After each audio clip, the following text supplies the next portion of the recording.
how to write a basic riff in Ample Sound Riffer, starting right now.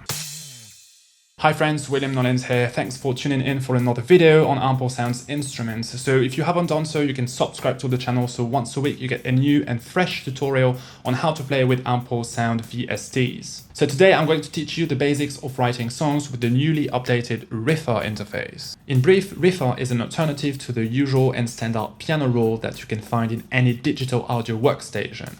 It means that the graphical display of MIDI data does not reproduce the design of a piano, but rather it reproduces the design of a guitar. And that makes all the difference. You see, if you compose a guitar song with a piano, then it might not sound much realistic. Why? Because a guitar and a piano are two very different instruments. And that's why they made Riffer, actually, to enable people to put themselves into the shoes of a guitar player and write songs from a guitarist point of view. But still, writing a song in a Riffer can be a daunting task, especially if you're not a guitarist. So the purpose of this video is to give you some samples, and then I'm going to show you how you can customize those samples so you can create some songs of your own in Riffer. And to follow through the video, you can click on the link in the description below, enter your email address and receive 5 customizable samples and even 1 ebook for free.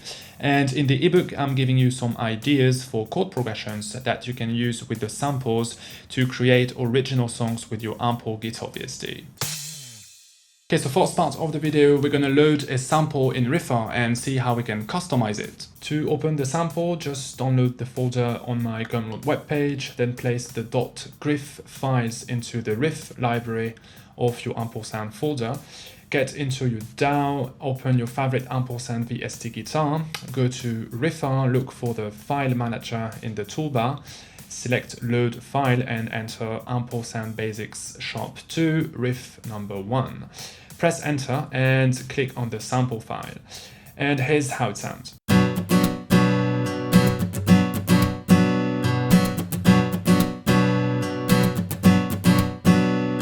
So now let's analyze what we have. The sample reproduces a guitar strumming pattern. It means that you have a series of sequences and articulations like downstrokes, upstrokes, silent presses, and so on. And all of them, when played one after the other, create a groove. And that is what the sample is all about. It's not really a song, it's a pattern. And once you customize it, it enables you to create an original song. So let's see what we can do. So the root of every chord is a B minor. So if we want to create a song out of this sample, we need to find a good chord progression. And finding a good chord progression has all to do with music theory, which I'm not really going to talk about here. But just for you to know, a B minor works great with a G major, a D major, and an A major. So let's try this out. Okay, first thing we need to do is to extend the number of measures we have in the grid. So I'm going to click here and select the number 4. Next, we're going to select every sequences we have in the first measure. So you can either select it all by dragging your mouse over the notes, or you can press Command or Ctrl+A. Then right click and select copy, and that also works with Command or Ctrl+C. Then left click at the very start of the second measure and just enter Command or Ctrl+V. Now we said we wanted to program a chord progression, so we're going to select every chord we have in the second measure and simply change their root. In Riffer, a chord has its root indicated on the strumming line, okay, STR. So just select the first chord, hold Maj, select the second one, the third one, until you have all the chords selected. Next, just go to the menu above, change the root by selecting G, and then change the shape of the chords from minor to major chord. Now you may have noticed that we have here a root note alone, and we need to change its pitch. And to do that, we need to identify on which string the root note of the G major is usually played, which is in our case string number 6. So just click on the V1 note, erase it, and just insert a new note by double-clicking on string number 6. Then select the note, hold it, and drag it up until you have a G1. And here we go. Okay, so let's continue. So I'm going to select everything I have in the second measure, press Command or Control D to duplicate. Then I'm going to select every chord in measure number 3 and turn them into a D. And it's got to be a major chord. So as you can see, the root note of a D major is played on string number 4. So again, let's erase that G1 note and double click on string number 4 to get that D2 note we want here. Next, and once again, I'm going to select everything in measure number 3, duplicate in measure number 4, select all the chords, turn them all into an A major, and just make sure that the root note is an A1 played on string number 5, because that is where it needs to be. And now we're done with that sample, so let's listen to what we have.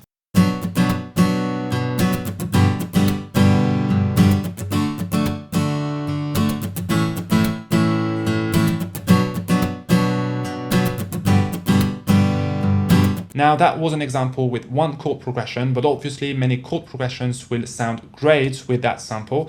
So again, the ebook is really here to help you out to identify them. And I'm giving you a list of famous chord progressions used in famous guitar songs. And I'm even indicating how to program the chords with an Ample Guitar VST. So don't hesitate to download the ebook and just have fun with it.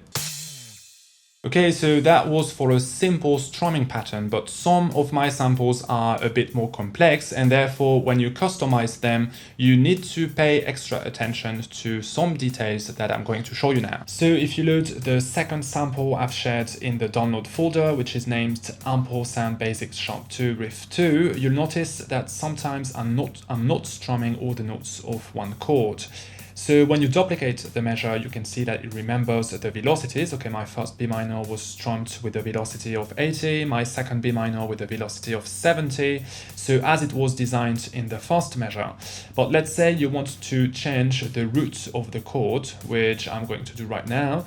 So I'm duplicating measure number 2, I select the chords, and I want to play a B minor 7. Okay, so I'm switching the chord from a B minor to a B minor 7.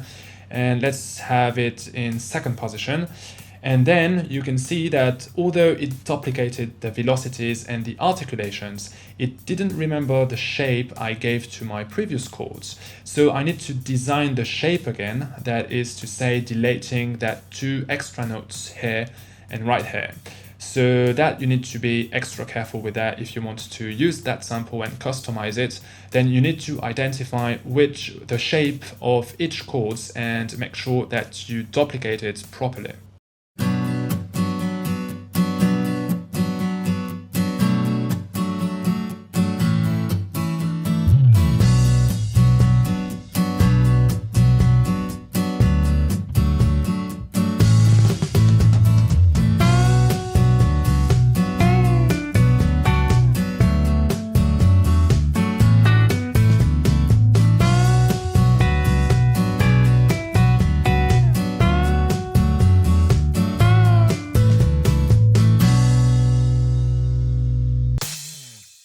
So the third sample is not a strumming pattern, but it's an arpeggio. So here's how it sounds.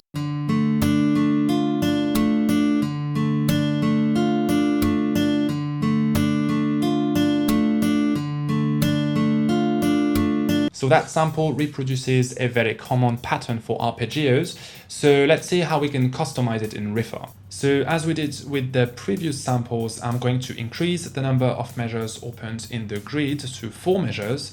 I'm going to duplicate what I have in the first measure, and I'm going to drag down the notes twice. So let's check this out.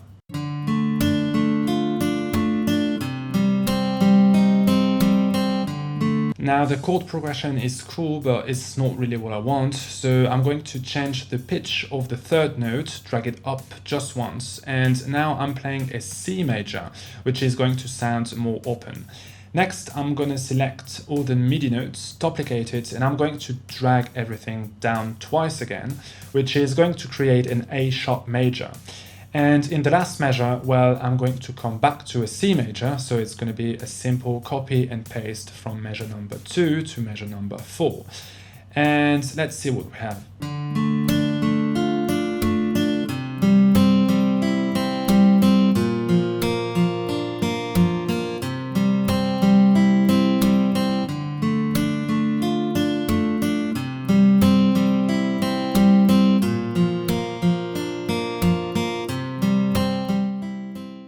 So if you're interested in writing arpeggios with an Ample Guitar VST, you can check out my other video that covers the topic, and you'll even find a link to another ebook that I've written that will provide you with some handy information on how guitar chords are voiced and on how you can code them in MIDI.